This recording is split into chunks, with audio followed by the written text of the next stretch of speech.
So if any of you guys thought that I was lying about there being a L.A.P.D conspiracy, listen to this. All of those years. And so what I'm saying is that this right here is something that they're continuing to do. I still have bank statements from my brother up here that they're continuing to do the exact same thing that the bank said that they were doing when I filed that report. So these statements are just recently. So if they're still... So your father's a victim. You said your father's a victim.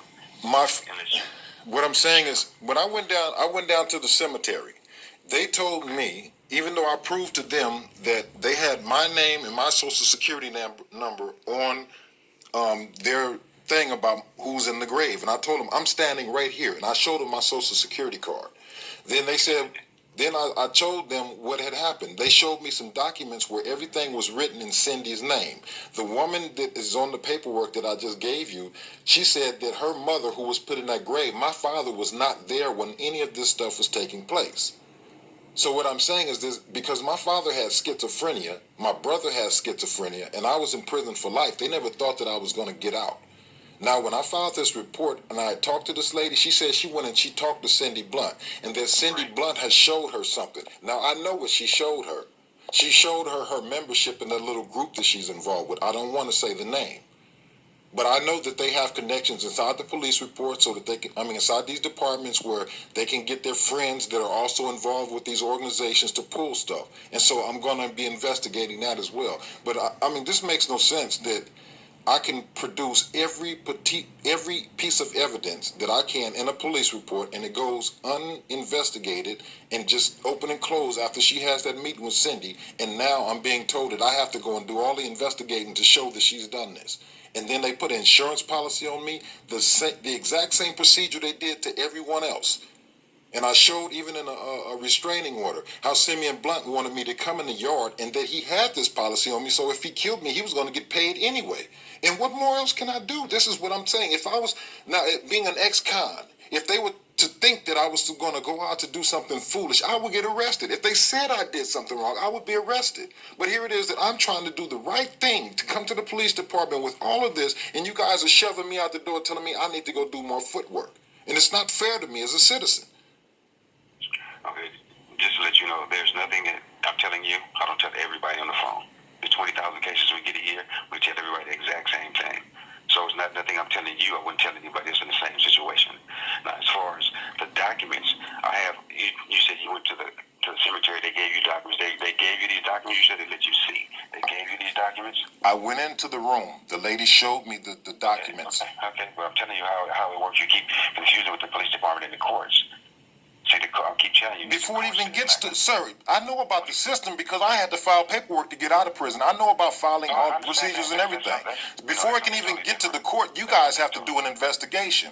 And you have to give us the documents to start the investigation. If I'm telling you that there's possible people that have been killed in this, you guys have to investigate murders. And all of this stuff that's piled up behind that, at least to forward it to somebody who do investigate murders.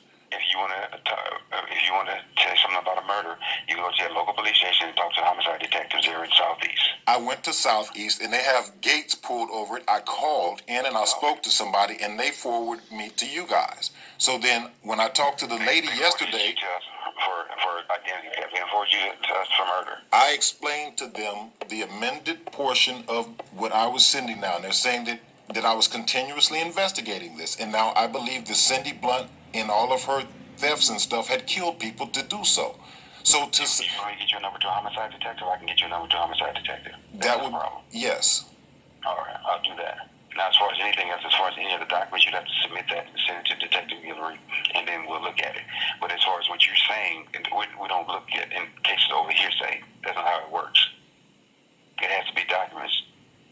Just like even though I'm a detective, I can't come back and say my neighbor did this and did that without me showing proof, some type of video, some type of documents. They're not going to investigate it. Officer, once they see it, then it goes to the courts. This is the funny part, officer. Let me just show you how strange that works. Do you know that when I was arrested and went to prison for 24 years, the detective said that somebody just flagged him down and told him that he had got shot a month or two before? And now on his word, and then when I went to court, there was no police reports, there was no medical records, there was nothing. Everything was based upon this man saying that. So how is it then, if they wanted me that bad off the streets that if I'm telling you someone did this and presented the evidence, you guys can't act upon it like they did against me. No, for this guy to walk up and say that he got to show him a bullet wound, he got to show him where it occurred, they got to show him a time, and there are different witnesses. Just like one guy said you shot him, a judge wouldn't even look at it, and it wouldn't go to court. So he had to say, this happened at this time, this is my bullet wound here, I was in the hospital then, and these people say, if these people didn't say it, there's got to be video in a certain area. And exactly. And it happened at a hamburger stand. Yeah. Oh, I understand, but there's follow-up. Let me see if I can find a homicide detective. This is crazy because like I said, it has to be documented as far as what you're saying. Anything you're saying is probably true, but it has to be documented. You said she signed this, those documents have to be presented. I'm not saying that you're lying at all, but it has to be documented. It can't be word of mouth. It doesn't work like that. Detective Guillory is the one who had the first investigation. You got a number of South Bureau homicide? It's going back to Guillory again. Okay, let me find this book. Hold on one second. She had already talked to Cindy, same lady.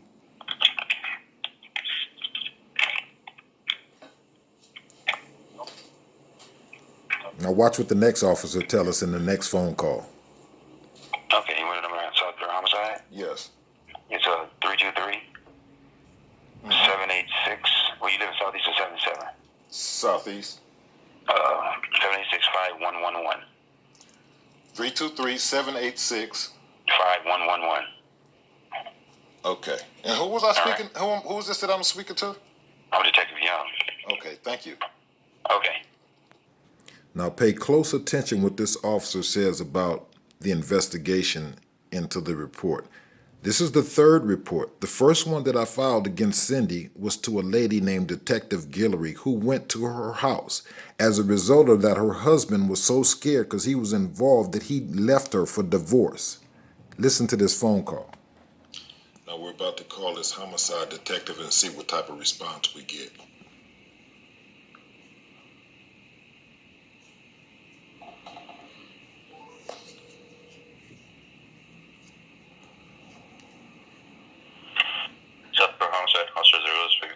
Yes, my name is Eddie Walker. I was talking to a Detective Young at Commercial Crimes, and he gave me your number regarding an amended portion of a report that I'd written. Okay, sir. And the case number on the report is, let me see, DR 19188 22385. 22? Yeah, 223385. Okay, give me a quick second. I'm gonna look that up, see who's handling that case, sir. All right. You know what kind of case it is? Well, it was a commercial crimes, but I've been investigating this since I've come home from prison, and the people that had stolen my identity had also stolen from their parents and my father as well, and I believe that they poisoned them to do it. In this report, I produced like the bank transactions and statements from like their brothers that they wrote me and told me what they were doing. So when I went to the bank, they did confirm that even after their parents had died, they were activating their accounts for about 11 years. See.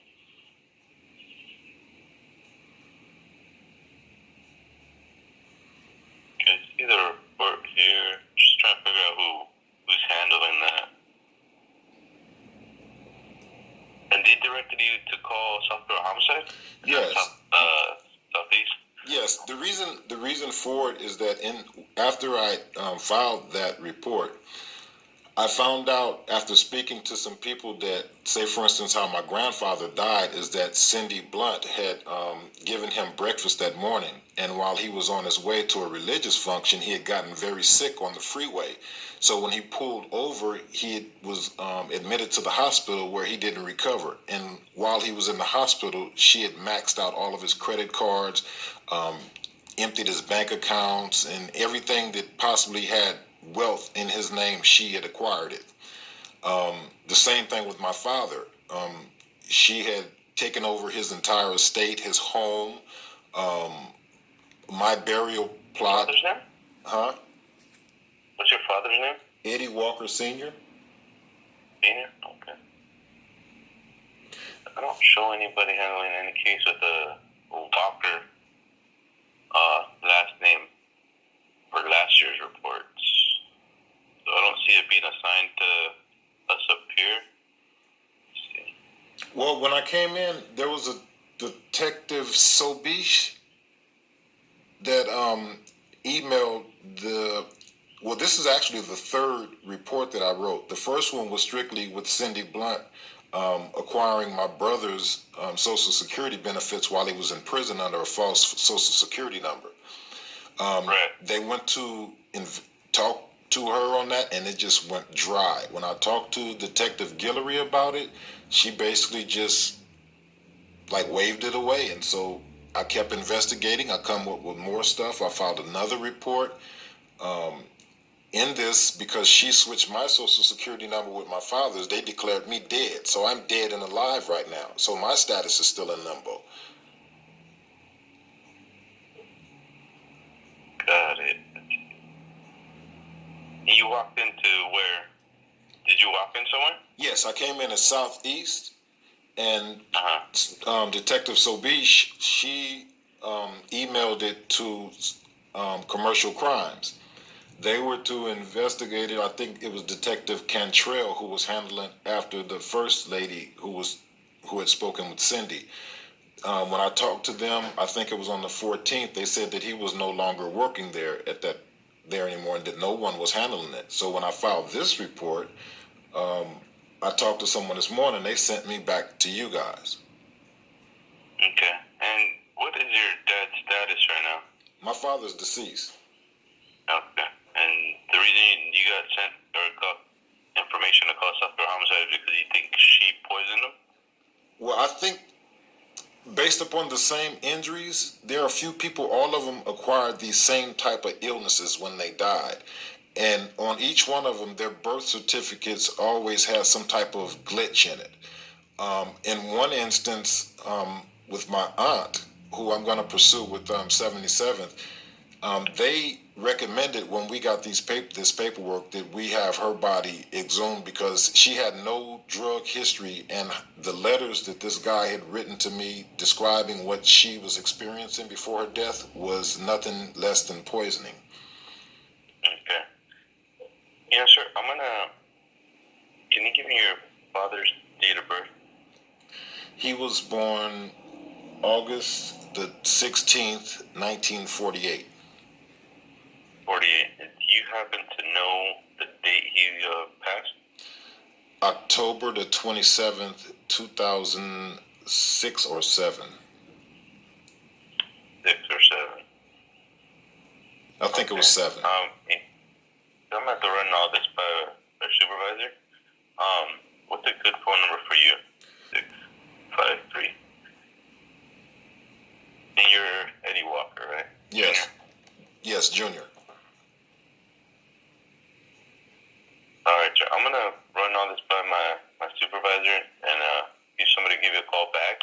That's going to be, especially if it happened in 06, it's going to be not handled by us here. I mean, somebody up here in homicide stuff, but not my team directly. You know what I mean? So, and that's a good, is that a cell number? Yes. Okay. All right, sir. So just, with it being the holidays, though, I don't expect a call today, you know. But I'll run it by, and then if not, just call back on Monday, or I'll give you a call back on Monday, and discuss it further. Okay, sir? All right. Thank you. All right. You have a good day. All right. Bye-bye. This is troubling because while I was in prison and I was going through my L.A.P.D. investigation, before someone ever even came to talk to me, this is the exact type of runaround that I was getting to protect the officer who framed me. And just like the officer in the first phone call stated that, there has to be follow-up, that's the point. With the same people, it's just like in politics. You vote one person out, he does something wrong, they shuffle him in the deck, and he pops up a few years later. Now, this is about to go back to Detective Guillory.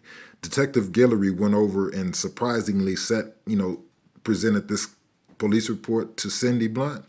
And Cindy Blunt showed her that she was a member of her brother's what they call it, the Eastern Stars. So she probably showed her that, and this is the reason why they didn't do anything about it. So then the second time when I called down there and filed a report, it was the same thing.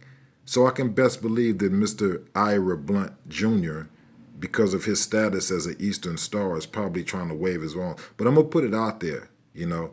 And sooner or later, just like how Kamala Harris did, you know, up there with her connections in Oakland, was letting the police department run rampant.